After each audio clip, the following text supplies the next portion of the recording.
né, pastor? Até no próximo a gente vai estar bem afiado, né? Isso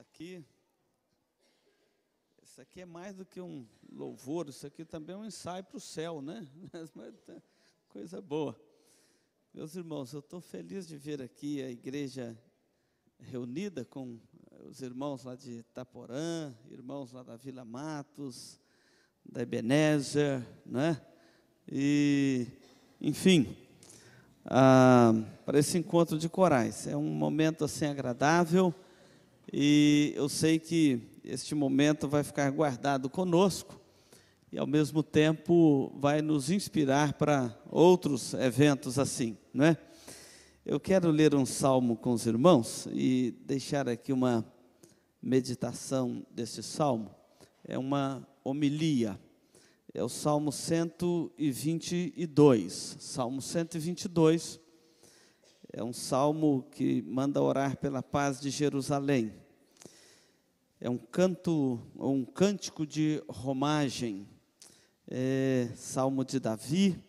Esse salmo, ele fala muito de perto da inspiração que Jerusalém servia para o povo judeu, para o povo de Israel. Diz assim a Escritura, ouve acompanhando na sua Bíblia a leitura desse salmo. Alegrei-me quando me disseram, vamos à casa do Senhor. Pararam os nossos pés junto às tuas portas, ó Jerusalém. Jerusalém que estás construída como cidade compacta, para onde sobem as tribos de Israel, as tribos do Senhor, como convém a Israel, para renderem graças ao nome do Senhor. Lá estão os tronos de justiça, os tronos da casa de Davi. Orai pela paz de Jerusalém, sejam prósperos os que te amam. Reine paz dentro em teus muros e prosperidade nos teus palácios. Por amor dos meus irmãos e amigos, eu te peço, haja paz em ti. Por amor da casa do Senhor, nosso Deus, buscarei o teu bem. Eu quero que você não feche a sua Bíblia, não. Acompanhe comigo. Esse Salmo 122, ele está inserido dentro de um contexto de 15 salmos, chamados dos Salmos dos Cânticos de Romagem. Olha aí, começa no 120, olha aí no seu salmo. Está vendo? Contra as más línguas. O que está escrito por baixo? Cântico de Romagem.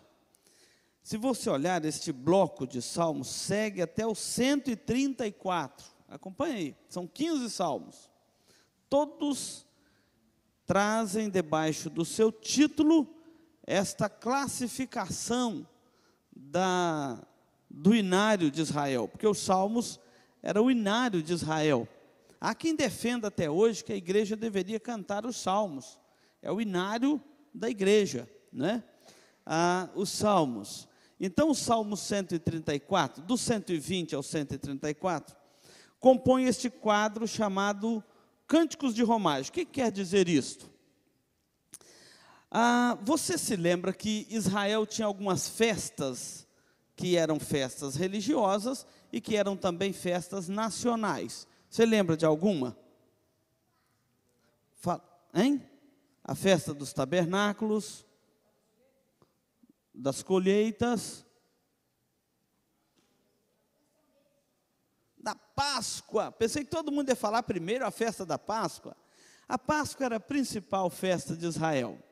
E a festa da Páscoa, dos tabernáculos e do Pentecostes, que também da colheita, eram as 3 festas principais.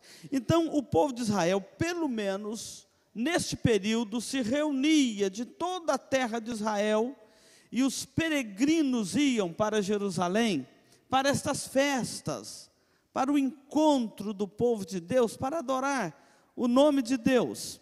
E este salmo, ele soava meio que como uma convocação para isto.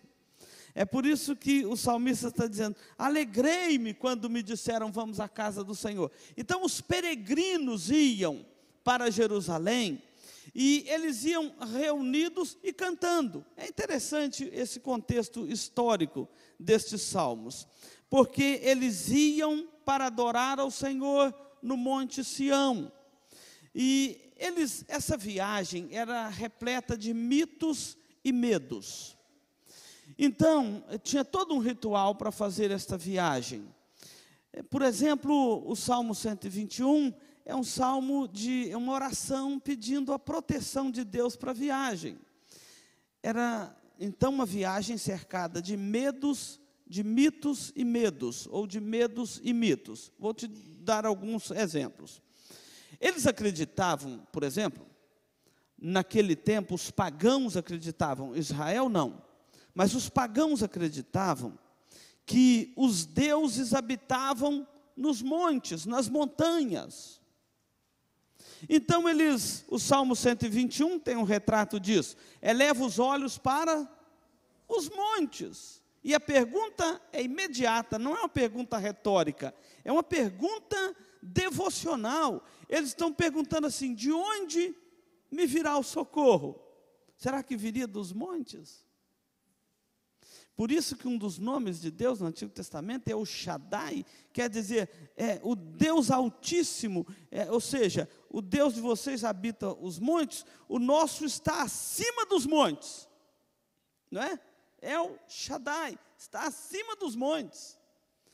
Então, quando Elias foi enfrentar os profetas de Baal, vocês lembram onde ele escolheu, o local que ele escolheu para esse encontro? Alguém lembra aqui? O Monte Carmelo, lá no alto monte. Ele não queria desculpa depois daqueles pagãos falar assim: o seu Deus respondeu e o nosso não, porque o nosso Deus habita na montanha. E daí é até perigoso, né? Que tem umas ideias aí no nosso meio que a oração no monte tem mais poder do que no vale, né? Então você toma cuidado com isso, que não é uma crença bíblica muito saudável. Então eleva os olhos para os montes. De onde me virá o socorro? Ele diz: o meu socorro vem do Senhor que fez os céus e a terra. Mas ao mesmo tempo que esses medos e mitos acompanhava um contexto cultural pagão onde Israel acabou sendo inserido, se os deuses habitavam os montes, a crença era que os demônios habitavam no deserto. Então eram os deuses nos montes e os demônios no deserto. É por isso que o deserto não dava nada, nem chovia, é por causa dos demônios que estavam lá, né? E quando alguém ia atravessar o deserto, um pagão, por exemplo, ele ungia o corpo todo com óleo, porque a crença era o seguinte, que quando o demônio viesse para entrar nele, escorregava. Então, se ungiam com óleo, porque o demônio vinha para entrar e escorregava, né? Seria até uma boa alternativa aí, né? Então, quando o povo de Israel foi sair do Egito para a terra prometida, e teriam que atravessar o deserto, eles se preocuparam com estas coisas, né? E por isso celebravam ali a Páscoa. Mas o Salmo 91, ele vem dizer assim, que aquele que habita no esconderijo do Altíssimo, ele não se assusta, nem com o terror noturno, e nem com estas coisas todas. Esse Salmo 122, ele começa dizendo assim: alegrei-me quando me disseram, vamos à casa do Senhor. Eu quero chamar a sua atenção para isto. Como que você vem para a casa do Senhor? Como que você sai da sua casa para ir à casa do Senhor? No contexto judaico, isso é interessante, porque eles iam com alegria, até porque eles podiam cantar no caminho. No caminho eles cantavam. Quando chegavam no templo, eles não cantavam mais. Lá quem cantava eram os levitas. Lembra dos levitas? O povo não podia cantar, quem podia cantar eram os levitas. Então a oportunidade que eles tinham de cantar é enquanto estava a caminho da casa do Senhor. Graças a Deus que Cristo veio, morreu na cruz e encerrou aquele modelo do Antigo Testamento, da lei, e agora todos nós somos levitas, não tem mais essa classe na igreja, nós somos cantores no coral, no louvor, nos conjuntos da igreja, mas levita, toda a igreja é levita, todo o povo de Deus pode chegar aqui, adorar a Deus, cantar, louvar, não é? Lá não, tinha que cantar no caminho, porque quando chegava no templo, não cantava mais. O Salmo 42 retrata isto no verso 4, quando ele diz assim: lembro-me, portanto, destas coisas, e dentro em mim se me derrama a alma. O que ele lembrava? Ele lembrava da ida para a casa do Senhor, porque o texto vai dizer assim: de quando passava eu com a multidão de povo, e os guiava em procissão à casa de Deus, entre gritos de alegria e louvor, multidão em festa. É assim que eles iam para a casa do Senhor. Por isso que chegavam lá, estavam completamente preparados para o momento da casa do Senhor. Faça uma avaliação de como você vem para a casa do Senhor. Muitas famílias hoje vêm para a casa do Senhor brigando dentro do carro, né? Isso quando não vem um na frente, outro atrás, né? E fica atrasando, ou está dando a hora, não quer chegar atrasado, e a mulher está lá penteando o cabelo. E está aqui, nunca vi, mulher gosta de pentear cabelo, não é verdade? Né?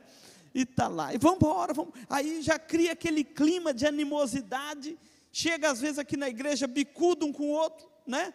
E até que entra naquele clima de culto, já está acabando a pregação do pastor, né? E se a pregação for boa, senão o cabo fica mais emburrado ainda, né? Então, o texto aqui diz: alegrei-me quando me disseram, vamos à casa do Senhor. Além desta alegria, ele compõe aqui a casa do Senhor e aquela chegada ali no Monte Sião, em Jerusalém, como um local contemplativo. Irmãos, nós temos perdido muita contemplação da adoração. A adoração ao Senhor implica em contemplação também. Tem duas palavras na Bíblia que tecnicamente a gente confunde essas palavras, mas são as palavras louvor e adoração. Elas são diferentes. Eu louvo a Deus pelo que Ele fez, pelas suas obras, por tudo que Ele fez, eu louvo, está certo? Então, quando você for louvar a Deus, você vai louvar pelo que Ele fez, pelas suas obras, pela sua salvação, pelos seus atos de misericórdia conosco, pelo livramento que Ele deu na nossa casa, nós louvamos. Mas adoramos a Deus, não pelo que Ele fez, mas pelo que Ele é. Olha que diferença. Nós louvamos pelo que Ele fez e adoramos pelo que Ele é. Esse aspecto contemplativo da adoração é descrito aqui quando o salmista diz: pararam os meus pés junto às tuas portas, ó Jerusalém. Jerusalém que está descrita como cidade compacta, ou construída como uma cidade compacta, para onde sobem as tribos de Israel, e sobem com um objetivo. Qual? Está no texto. Para renderem graças ao nome do Senhor, porque lá estão os tronos de justiça, lá estão os tronos da casa de Davi, lá está o templo, o local do culto a Deus, o local da adoração. E Jerusalém, nesse contexto, ele tem um quadro todo especial. Jerusalém é mais do que uma cidade, é uma poesia, é uma contemplação, é um contentamento para a alma. Só de estar em Jerusalém, parece que já tinha alegria de sobra no coração destes peregrinos. E isso é interessante, porque depois de algum tempo, esse povo foi levado para um cativeiro na Babilônia. E lá no cativeiro da Babilônia, porque os salmos, irmãos, alguém disse que são 150 degraus entre o ventre da nossa mãe e o túmulo. Esses salmos são 150 degraus entre o ventre materno e o túmulo, né? Então ele descreve a poesia, a música, a adoração ao nome de Deus. e descreve o sentimento do povo de Israel. O Salmo 137, por exemplo, olha aí, eles escreveram no cativeiro da Babilônia, e lá eles não queriam cantar. Uma das coisas terríveis do cativeiro é que perde a graça, e eles não queriam cantar, nada fazia esse povo cantar. E está aí o Salmo 137, e ele descreve assim: às margens dos rios da Babilônia nós nos assentávamos e chorávamos. Eles não queriam cantar. Diz assim, lembrando-nos de Sião. De que eles não queriam lembrar? Porque eles não queriam cantar. Eles lembravam de Jerusalém, daquele tempo que eles iam com alegria para a casa do Senhor, e agora não tinham mais, então eles não queriam cantar. Diz o versículo seguinte, que nos salgueiros que lá haviam, à margem do rio Nilo, umas pequenas árvores, uns arbustos, os salgueiros, eles dizem assim, lá nós pendurávamos os nossos instrumentos de canto, as nossas harpas, porque aqueles que nos levaram cativos nos pediam canções.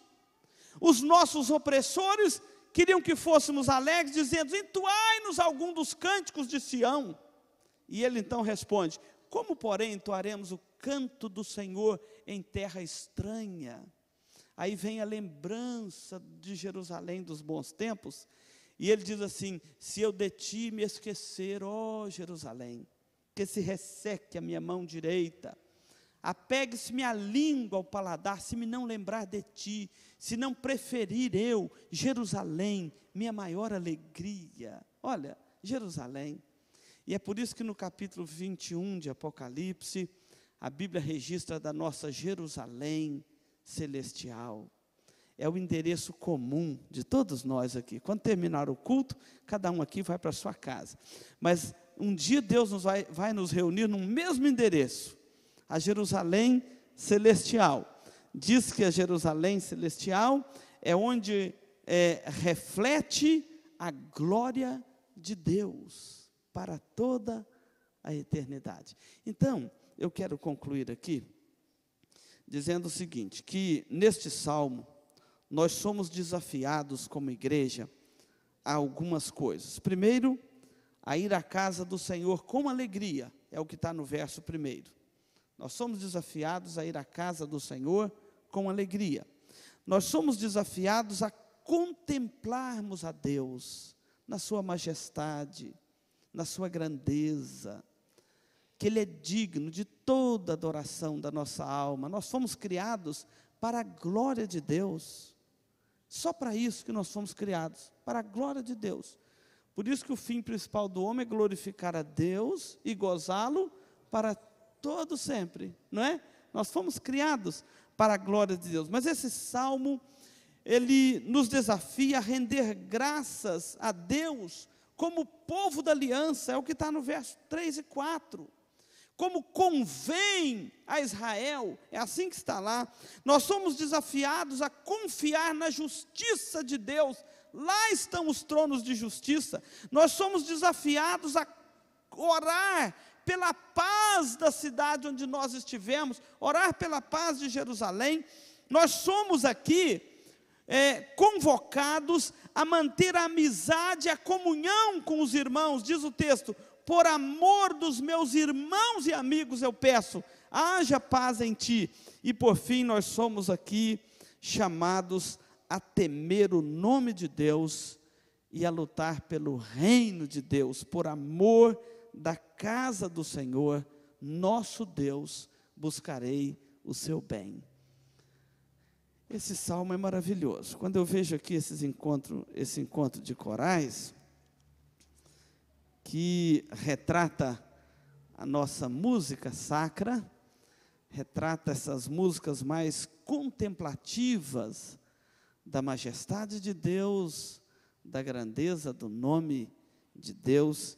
Eu fico feliz por esta iniciativa, louvo a Deus pelos nossos cantores, pelos nossos irmãos e, acima de tudo, porque é para a glória do nome de Deus, para renderem graças ao nome do Senhor. Então, que Deus abençoe, irmãos, para que nunca falte este espírito alegre no nosso coração, de ir à casa do Senhor e ali reunir com o povo do Senhor para a adoração do nome do Senhor. Vamos encerrar falando juntos o verso primeiro? Alegrei-me quando me disseram, vamos à casa do Senhor. Vamos falar de novo? Alegrei-me quando me disseram, vamos à casa do Senhor. Então, vamos à casa do Senhor. Vamos continuar a programação.